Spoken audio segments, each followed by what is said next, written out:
This is your U.S. Navy overseas reporter in London, calling Oostburg, Wisconsin.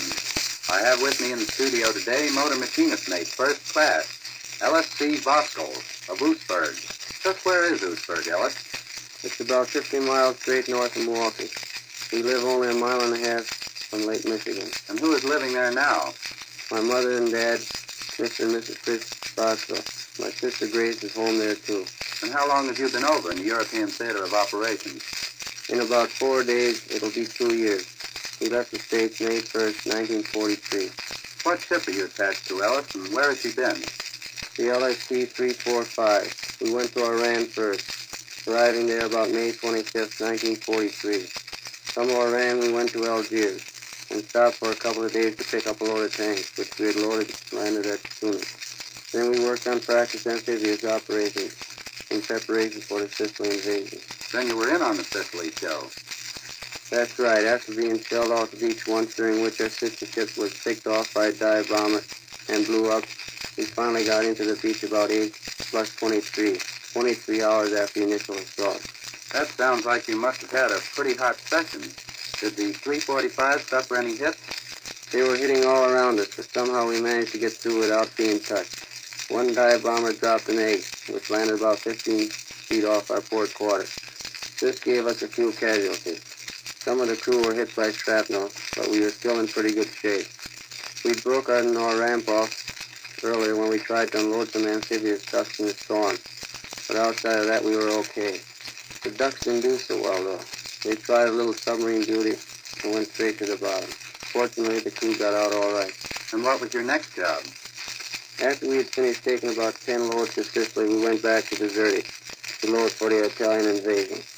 Every night we were in Bizerti, we had an air raid, but they didn't get us any hits. Again, we had some men wounded by shrapnel. Then on the 9th of September, we made the invasion of Italy. Did you have as tough a time as at Sicily? The crew doesn't completely agree on that subject. Personally, I think it was a little easier, although we were under constant shell fire. Again, the All-345 managed to get through untouched, although at times it was pretty close. The first beach we were scheduled to hit had to be abandoned. The ship which we were supposed to follow into the beach caught 16 direct hits from German 88 while she was discharging her cargo. After that, they decided we'd better not go in.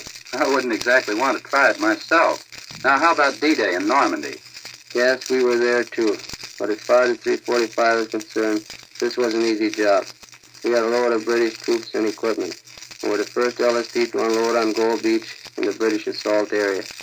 We got a load of casualties to take back, and just as we were ready to leave, we were strafed by a German plane. The bullets penetrated the deck into the quarters occupied by the casualties, but the luck of the 345 held out, and not one of the injured men was touched. If I'm taking any trips in the future, you wouldn't mind if I went along with your ship, would you?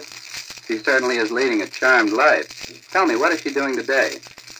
We're still working in the shuttle run between France and the United Kingdom, hauling troops and equipment to France and bringing prisoners back to England. I think we have more than 50 round trips so far. That 50 puts the 345 right up on top. And you can count on it, Ellis. Your ship and the others like her have done a bang-up job in keeping the men and equipment moving to the places where they were needed and getting them there on time. It isn't the glamorous side of the job now, but it's just as important as the initial landings. Now, what have you got in mind for after the war? Your guess is as good as mine, Chief.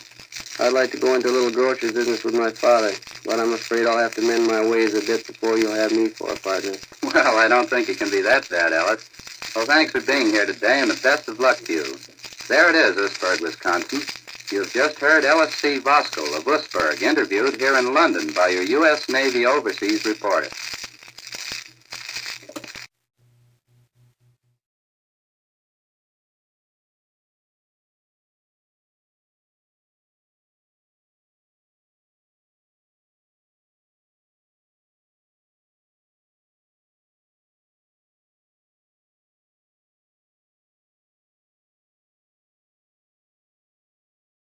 Yeah. I was young. You were how old? But we all grew old in about 2 hours' time. When we hit Sicily, we were...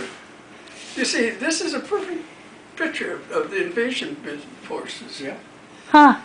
you know, the Germans are here and we're out with 500 ships or more out and coming closer and closer. Oh. Here comes the shelling.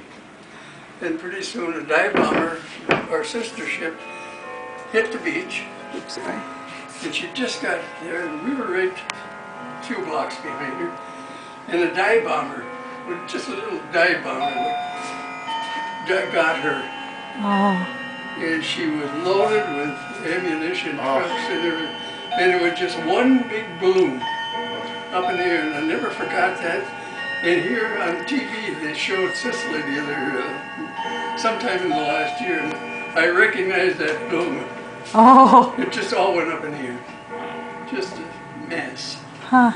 So then we had to wait and pulled alongside her, and then the dive bomber missed us by 10 feet.